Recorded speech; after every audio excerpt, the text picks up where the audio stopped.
Okay, welcome to One Stop Co-op Shop. This is Steve, and I'm here with a couple special guests from Modiphius. Modiphius? Oh gosh, I messed it up. Sorry, guys. It's too early in the morning for me. It's all right. It's Modiphius. that's it. So we're here to talk about a new game coming up to GameFound, right? And that, Yeah. and that is Elder Scrolls Skyrim, the adventure board game. So I'm being joined by Chris. Hi, Chris. How's it going? Hi. Great to be here. Nice to meet you, and Juan as well. Hey, Juan. Hey, nice to meet you. Really happy to be here. Yes, awesome. So yeah, we're streaming this live on YouTube. So if you do happen to join this live, drop comments in the live chat, and we'll go ahead and get your questions answered. But otherwise, we'll just have a fun chat and dive into it. Mm. Hey, Ricardo. Thanks for joining. So, okay, cool. So let's dive into a little bit about this game and stuff. So, real quick, let's talk about what you guys do. So let's start with you, Chris. Well, I'm the co-founder with my wife Rita of Modiphius. So I often come up with all the crazy ideas, and people tear their hair out trying to make them happen.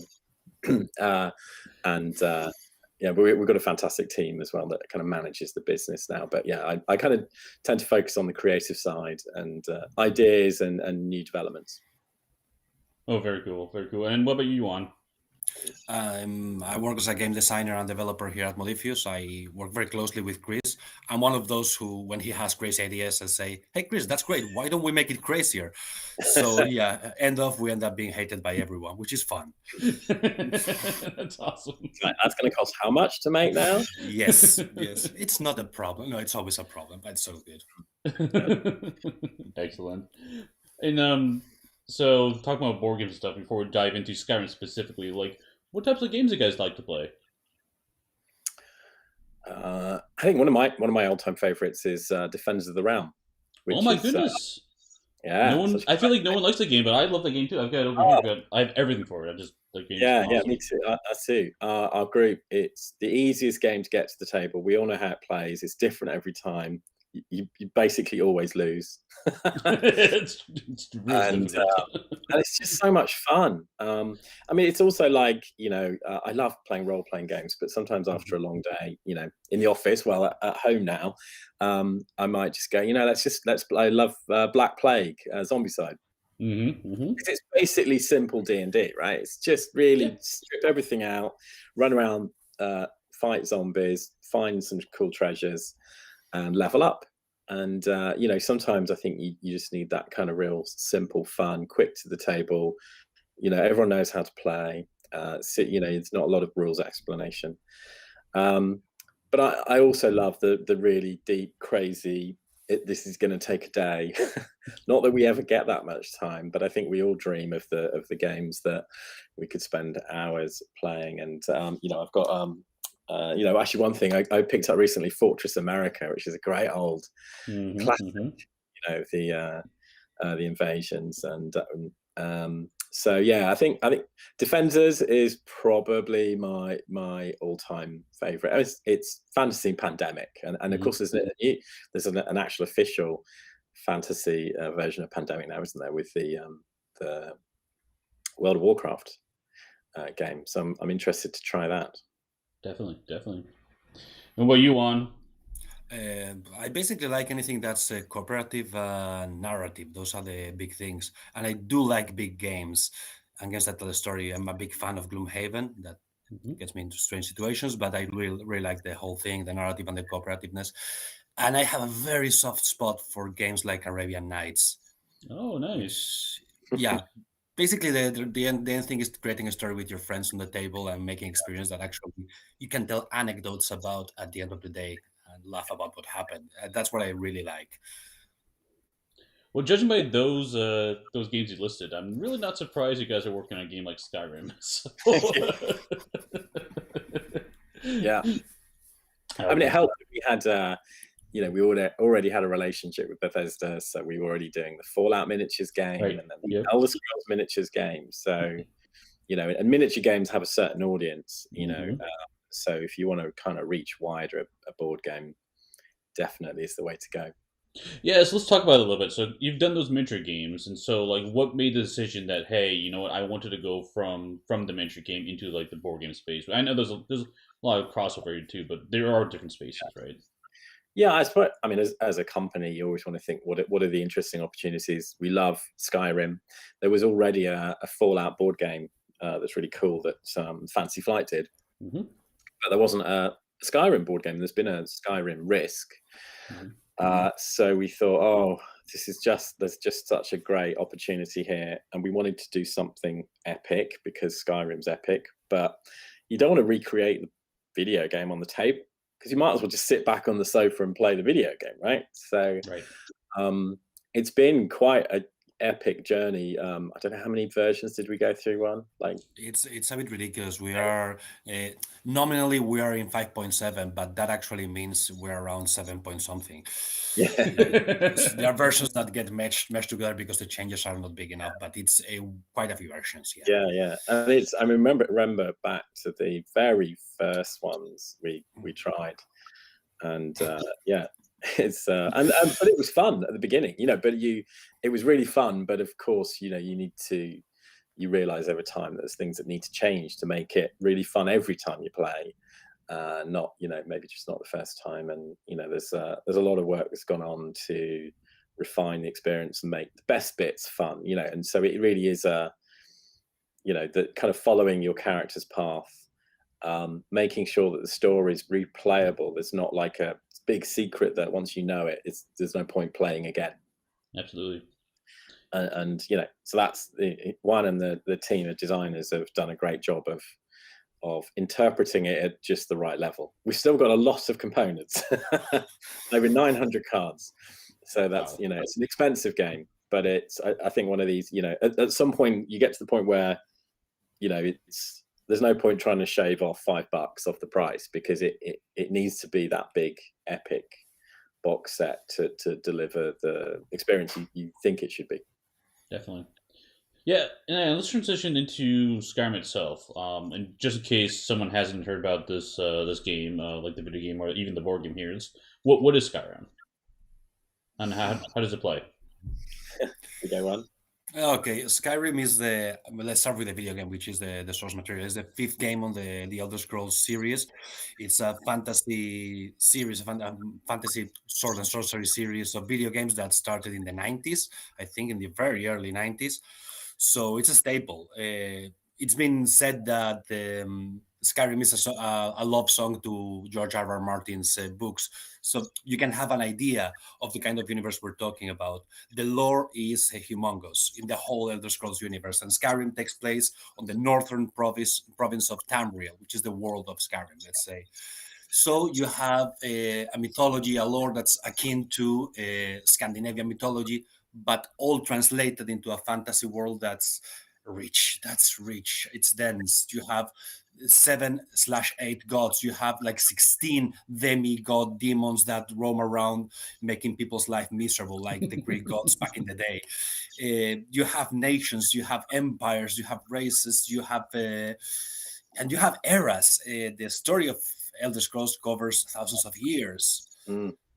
So that's the video game. In the video game, you take the role of a single hero that's there to save or destroy the world or do something. Spoiler alert, I will not say anything about what you do at the end. But it's a video game. It's a solo experience where you're the chosen one way or another. Translating that into a board game it's quite an adventure, because you cannot do a game about the chosen one. That would be very weird and unfair towards all the players but one. Yeah. So you need to make it about a group and about the party dynamics and about what happens when a group of people are chosen for a higher destiny, which is and it's why we set the story about 25 years before the Dragonborn comes to Skyrim. So you've got a chance to really make your mark on Skyrim. You're embroiled in a big plot that threatens the whole of the region, and we've tied in the Blades, which is obviously a known kind of prequel story for Skyrim. So you're going to get to be part of a really cool unfolding storyline, and then actually that rolls forward through time as well, because each of the campaigns is slightly distanced in time from each other. So Yeah, there's one question that came up when I was talking about this with other people a lot. Like, well, why would I sit down and play this board game when I could just sit down and play a video game? Like, what's the difference here? Like, what draws me into the game? And you were alluding this to earlier, how this is a different story that you're focusing on as opposed to what we all experience in the video game. I suppose one of the big things is you can play co-op. Yeah. You can't play co-op with Skyrim. You get to experience Skyrim together with your friends. And let's face it, I don't think any of us have had enough of Skyrim yet, because everyone I know they're all playing it again, especially with the new 10th anniversary coming back. Like, for some reason, something keeps bringing us back to Skyrim, and I think that's one of the great things about the board game. It's another reason to enjoy it, and one in the team, they've put some great little seeds in there. There's going to be characters that you meet, you know, who talked about going adventuring in the past, and there's all sorts of fun tips to the game, and nice. The fact that you get to see more of Skyrim, like more of the world, and then it's that kind of, you know, it is, like I said, it's an adventure game. So you take your hero, you move around the world, you level up, you do dungeons. So it's that sort of familiar type of gameplay. We think the storytelling is really strong with ours, but it's that familiar gameplay, but in Skyrim. So what's not to love? Absolutely. Yeah, Skyrim's I think the one thing that really stood out for me for the video game was the leveling system, right? In the sense that you, in order to level up my archery, I had to do more archery. In order to level up my alchemy, whatever, I did more alchemy, and that was kind of cool. Like, you just kind of felt like naturally you would just natural level up as you did stuff. How does that translate into the board game space? We have simplified the system because it's a board game. You cannot get to the same level of complexity. So you cannot level up something by just doing it. You gain experience points as you would gain in Skyrim itself. You also gain experience points. And then you decide how you want to develop your character. So if you're using archery consistently, you will be drawn towards learning the archery skill. Every time you level up, you gain a new skill. And once you get 8 skills, you can start flipping them to turn them legendary, which is like, wow, I can do new things now. So you can become a proper expert. The interesting thing is that 8 skills gives you room for a lot. So you can learn 4 skills and suddenly decide to do a U-turn and say, I don't want to be an archer anymore. This is boring. I'm going to be an enchanter. I'm going to be a conjurer. So you start learning new skills that change your path, and you become a hybrid class, which is really fun to play. That's awesome. I was playing a game recently where I started off as the high elf. Excuse me. And I had I had spells and robes, and then I found this really cool glass sword, and then I found, I think, the glass armor, and suddenly I was the combat tank. That's such good intentions to be a magic user. I saw you like, he's so well intentioned, this is not gonna last. He's gonna find something. It was great. Yeah, the joke is I always play the Nord. It's like, give me the heavy armor and double-handed. It was really fun, to be honest. Yeah, it was great. Yeah. So in the game, you get a lot of different loot, and I guess, or I assume you have a lot of items and loot you can grab, and maybe things you could buy and fabricate or craft in this game. Is that also an option? You can craft some basic equipment, and you can enchant and upgrade, which is the big thing. Have a whole system to enchant and upgrade. Not any item, but nearly any item. You can find a random gold ring that does nothing magical and suddenly enchant it, so it makes you better at something. So there's a really cool enchanting and upgrading mechanic there that I think that's one of the things that gives you a lot of flavor, because there's so many enchanting and upgrade cards that and you can just grab an enchantment or an upgrade and get this bit of potluck. What you might get, you might improve your weapon. Well, it will improve the weapon. If it's a weapon, it will improve the armor. If it's an enchantment, you never know what kind of effect. But you can pay more resources to choose more cards. And if you learn enchantment skills, if you learn the armor skill, then you can draw more cards, and certain characters can draw more cards. So they become the kind of, hey, Juan, can you do the enchantment for me? Because you get to draw 3, and then I get to pick the one I want. And so your equipment evolves and becomes different and better, and there's all kinds of cool stuff. Like I said, finding a glass sword and suddenly being really good in melee combat, and I had this terrible spell, and it can change your.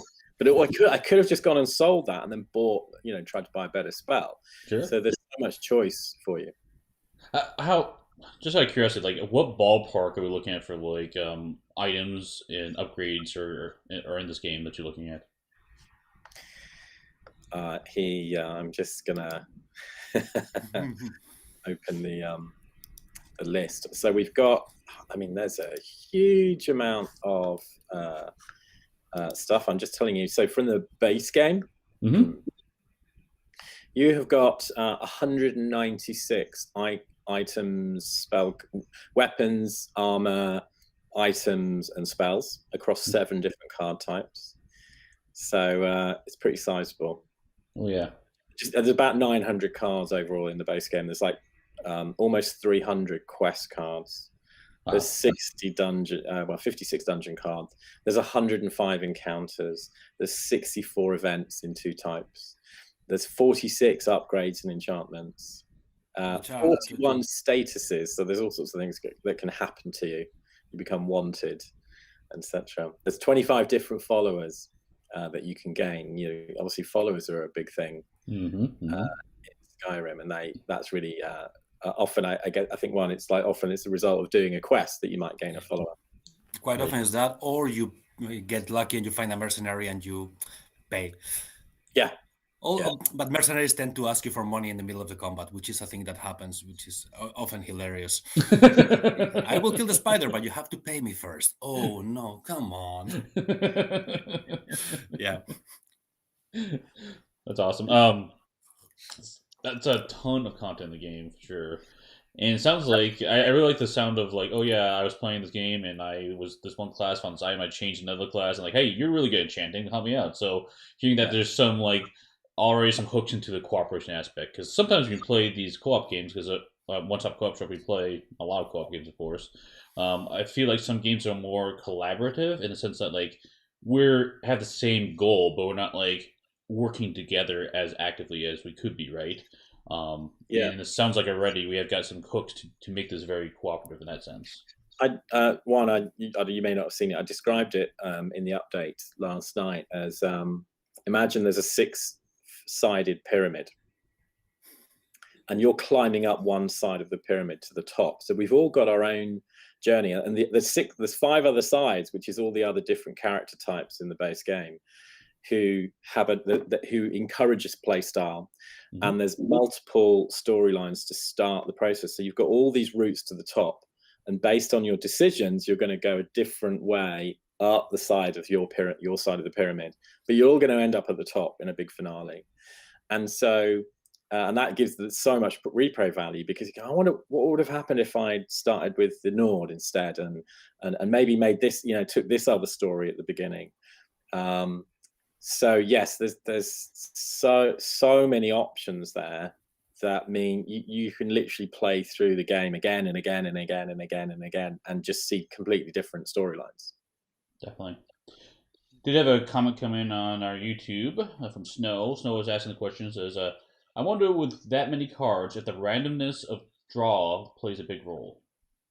Not really. There's a bit of randomness in terms of treasure and things like that, particularly in treasure, because you have decks of 20 to 40 cards that you draw one, and that's what you get. But generally, the big chunk of cards, the narrative cards, are all numbered.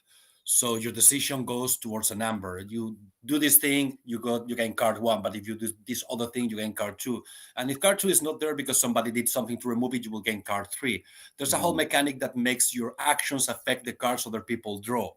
So let's put a quick example. If I want to see the king, and seeing the king means, that's not a Skyrim example, it's a hypothetical example. I want to see the king, seeing the king is card 10, and somebody before me went to assassinate the king, they would have removed card 10, and I would draw card 11, and card 11 would say, hey, the king is dead. You will not see him alive.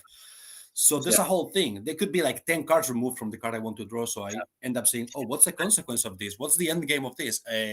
Yes. And when those cards are removed, they're gone for good, aren't they, Juan? So they go into the box. Think of this. This is a resettable game at the end, but you are going to see things change over the course of this 2 campaigns, 6 chapters. So call it 6 scenarios. each one, let's say, a couple of hours. As NPCs are removed, there's certain other blades are being killed. Like, there's things happening. The game is changing. So the game you're going to play, game 2, game 3, game 4, game 5, game 6, are all different based on the choices you make as you go. And there will be people that you won't see again because they're gone. They're dead. You lost them. So, and that's one of the really, I think, the fun parts is this evolving world. And then you get to the end and go, you know what? I want to be the magic user guy now. I'm going to resist the temptation for the the battle axe. I want to see what would happen if I picked the other starting story and made different choices. You know. You can just decide to be ethically questionable. You can play as what would be an evil character and see all your decisions are going to be the worst for the rest of the world. And you have a different experience and a different story. Still works, but... I did mean to add, when I was talking about the pyramid, I got so involved in my pyramid pyramid scheme description that I forgot what the actual point I was trying to say is that someone was asking me if you could do this as a versus game, and yeah, I mean, I think some of the quests, the first person to complete, get to the top of the pyramid often gets a slightly better reward. So you could say, hey, I got that first. But it's not really. It is a co-op game. You could run around and do your own dungeons, your own quests, and all the quests are your own. You have your main quests that you're following. You have, side quests, we call them personal quests, that are yours. There are world quests that everyone knows about, though. Whoever goes there first could do it. They affect everyone. But you're really encouraged to go and do dungeons together. So when we start a turn, the first player draws an event card that affects everyone. We then go, well, what are we going to do? Well, I've got to get to Markath because I've got to do my quest there. But hey, Juan, should we? We could meet along the way and do that cave. We could do a cave dungeon together, because if we do stuff together, we're more likely to beat the dungeon. We're more likely to get XP, stuff, treasure, and so on. He might pick whoever kills the final, defeats the final encounter, picks the treasure. He might pick a spell. I'm the magic user, and he'll go, look, Chris, you have the spell. You need it. Or we might do a trade. Okay, I've got this sword. I'll give to you. So you're really encouraged to work together. And there isn't really that, you've got your own thing. I need to get to Markath, and you might say, no, you should come to Falkreath because I need some help there. It's like, no, but if I don't do Markath now, I'm going to lose my quest. So you don't have that kind of alpha player in a co-op game that's like telling everyone what to do, because we've all got the quests, and if we don't do them, our story fails. But the other big thing we should cover is that there is no real failure, is there one? It's like there's this whole failing forward mechanic that the story just changes. It gets harder.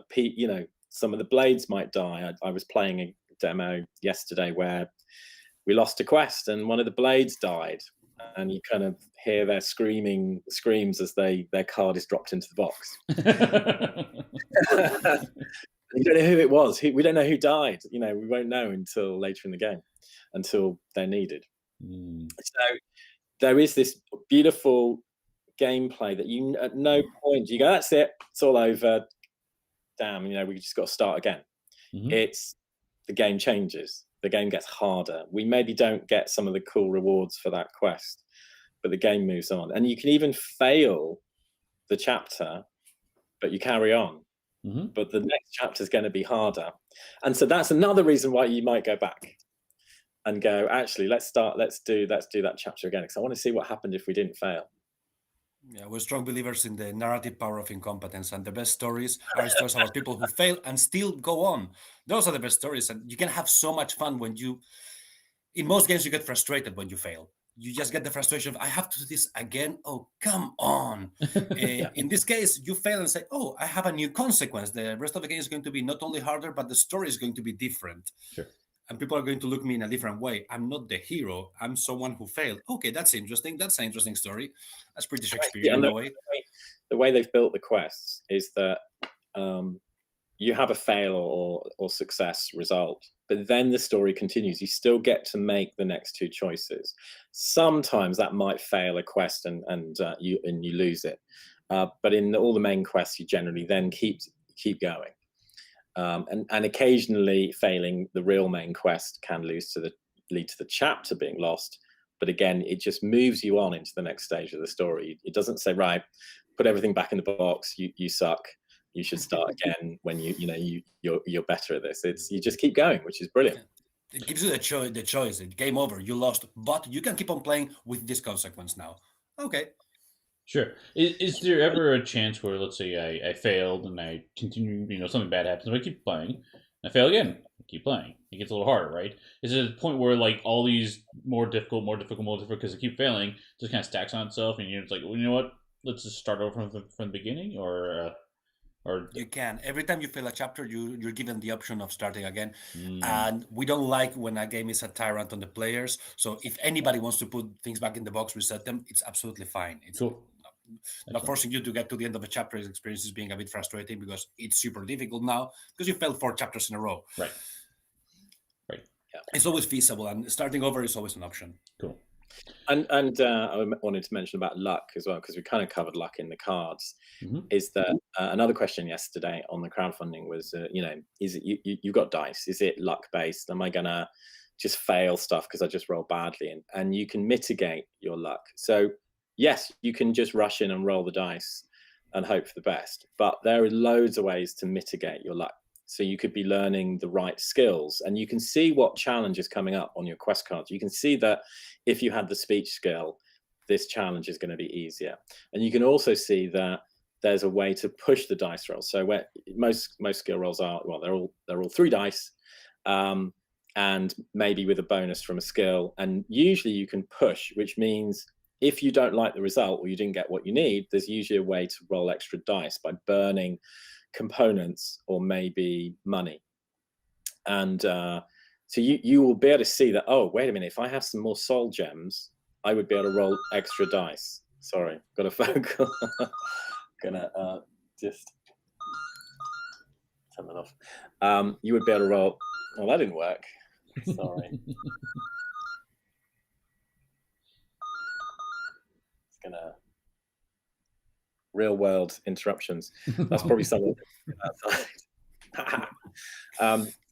So you can see that if you have some soul gems. So now it's up to you. Do you take your time, drop into go and do a town encounter, a wilderness encounter, because you always get components through those, and maybe pick up another quest, or maybe pick up some other rewards, and prepare for that coming quest? Or do you risk it? And so really, there are plenty of ways for the people who want to mitigate the risk in the game. There's plenty of ways of doing that. And for the people who want to just dive in, I mean, we talked about the gameplay. If you did not get too distracted and didn't do loads of personal side quests and didn't go off doing lots of cool dungeons and finding lots of cool treasure and leveling up your character, you could probably steam through the entire base game in, I don't know, like 10, 12 hours.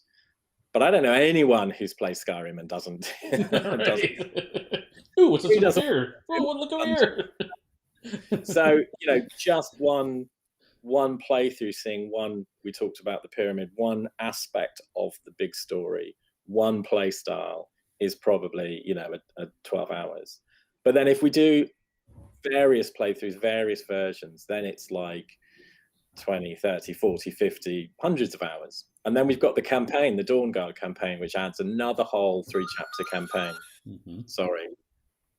I'm going to see if we can deal with this.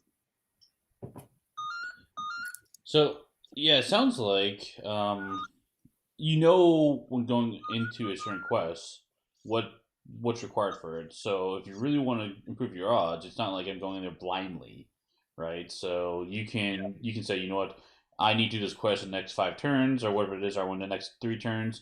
If I go and try to find this equipment, hey, can you help me grab? I need to find some, like you said, soul gems. Can you find me some soul gems?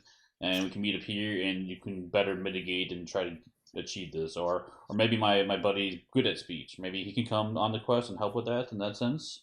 So, I mean, the only situation in which you don't know exactly what you're going to face is when the quest leads to an encounter, to a fight. You know the card number you're going to fight, but you don't know what's there, which right. is interesting because you can bring along your friends. I have to fight card 200. Hey, can you guys come? Because I don't know if 200 is dangerous or not, and I'm a bit afraid.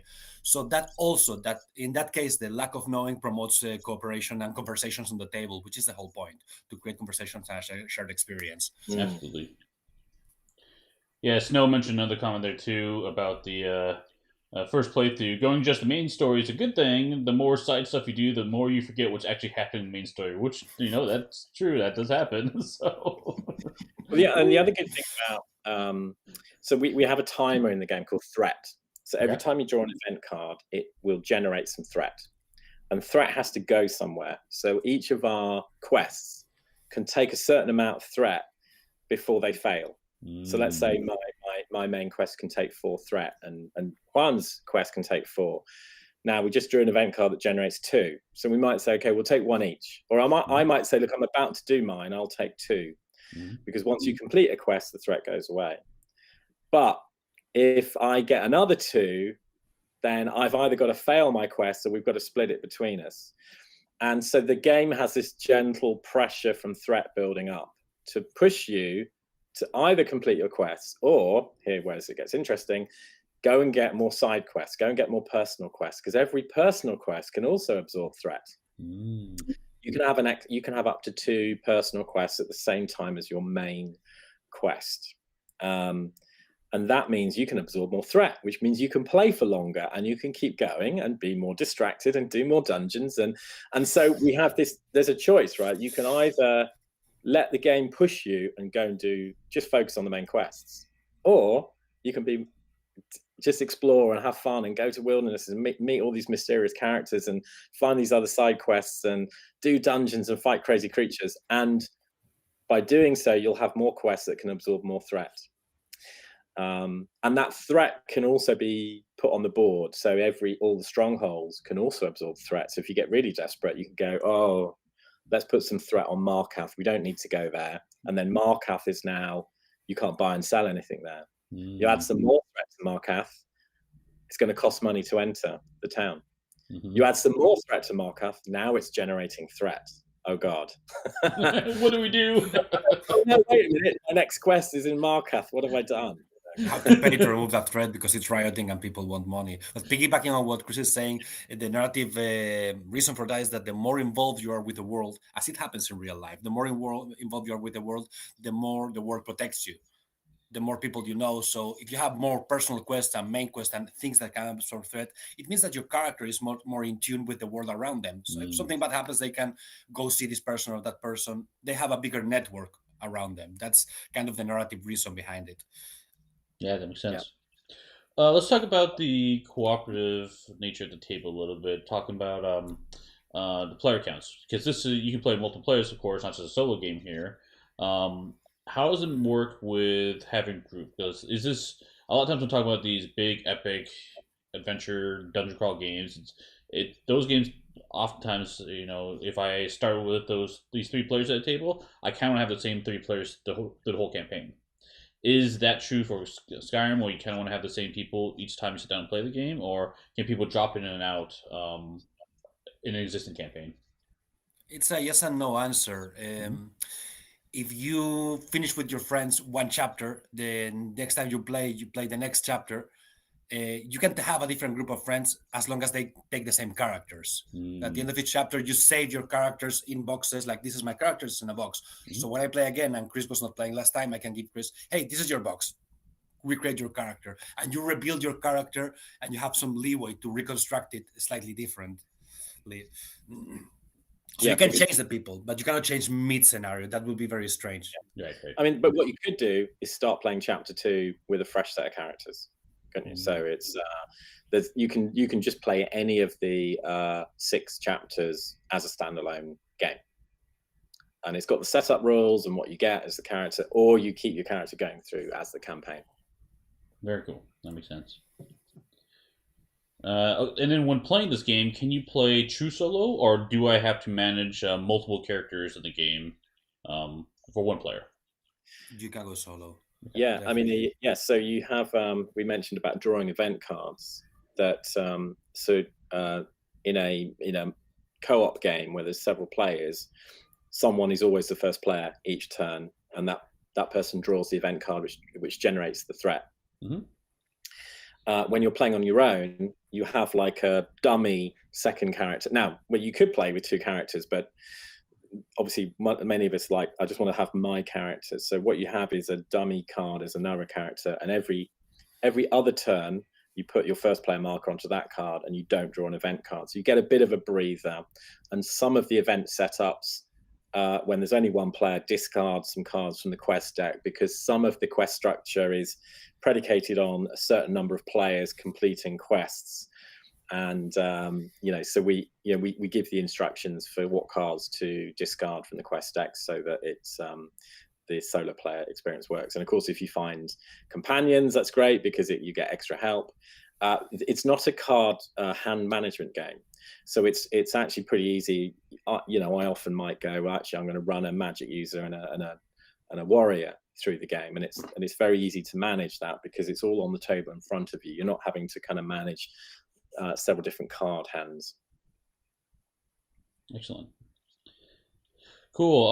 Let's see. I got a couple of the questions, and I'll run through those and be on the live chat. If you have any specific questions you want to answer, drop them in. Otherwise, we're going to be close to the end of this interview. Let's talk about why someone should back this game. What would you tell them? Well, I mean, of course, like any crowdfunding is, you'll get it before retail will. You'll get a great deal. We talked about the pricing last night. So we've got base game is £82. I won't do dollar conversions because it's changing every minute. It's £82 for the base game. It's £140 for the gameplay tier. So the gameplay tier is everything that is game content. We're not forcing you to buy all the extra miniatures, the deluxe stuff to get the game content. So that gets you what we call the Dawn Guard expansion, which is a whole nother 3-chapter campaign. Loads of extra content, another 4 different characters to choose from. So now you'll have 10 choices of starting character. And of course, it's a whole new storyline. And then we've got From the Ashes expansion, which adds a big dragon storyline, a storyline about the ghosts of the blades who've died. A storyline, a whole load more dungeon cards, more equipment cards, some really cool armor sets that the guys have developed, and so that's the gameplay content. And then the deluxe tier, as you can imagine, is £220, and that is, you also get a big box of it starts off at about 40 odd extra miniatures, so you can switch out all the wandering monsters that appear across the board with 32mm scale plastic miniatures. And we're going to be adding more miniatures to that. We're also going to be adding miniatures to the From the Ashes box. We want to unlock this big dragon, of course there's a dragon. That's other cool miniatures, and there's some other content we're going to be unlocking, but we're in a really good place. Like, everything's designed, everything's sculpted, everything's approved. We're doing some little graphic tweaks to improve readability, and we had some colorblind comments that were really useful from Thomas at Board Game Revolution the other day. So we're kind of making some tweaks to improve stuff here and there in the background, but we're basically going to print in December. So that's why we took so long to get this project ready, is that we wanted to be everything ready, everything's ready to go, and really it's, we want to unlock these few things like the big dragon, which will be really fun, but it's a lot of money. Right. And we want to, and also this helps us gauge how many to make, because it's such a big box. We don't want to be going back to we just need another few thousand. We want to make the big production run now, and that the crowdfunding will really help us determine that. So absolutely.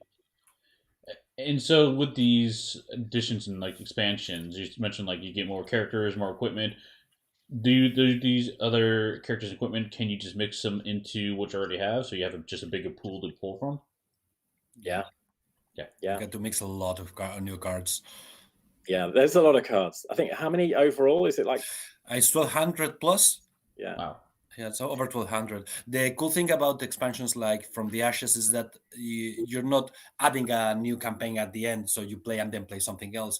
Is that you're interjecting something with a campaign that already exists, so you make it larger and larger, and you can choose how much you want to add. Do I want ghosts? Do I want to use staves? Do I want to add this equipment? Do I want new monsters? Okay, this is going to be a monster. Let's play it. You can incorporate more things, and it's kind of Yeah, modular in that sense that that the particular kind of expansion. overlays a story like the dragon story is a big fight. It's This series of big fights that is going to be on top of the. So you can go back maybe and start, campaign 1 and add these in as you go, and it's like upping the difficulty level. But there's some really awesome, cool rewards if when you defeat the dragon. So it's going to be great fun. And I was also going to add, sorry, the big tier also includes, of course, we've swapped out. You're going to get a big pile of gold septim metal coins, of course, and a big neoprene mat that is the mat. So you've got a nice white-proof mat, game mat, and then there'll be more stuff we're unlocking. There's going to be some mini campaigns that we're hoping to unlock in PDF that will just give some extra content. And the other big thing is it's compatible with the miniatures game. So you can take these miniatures and use them in the miniatures game. And if you've got a favorite hero that you've painted up of the Dragonborn, you can use this as your character, because the board is sized so that the 32mm miniatures will sit happily on the spaces. So excellent, very cool.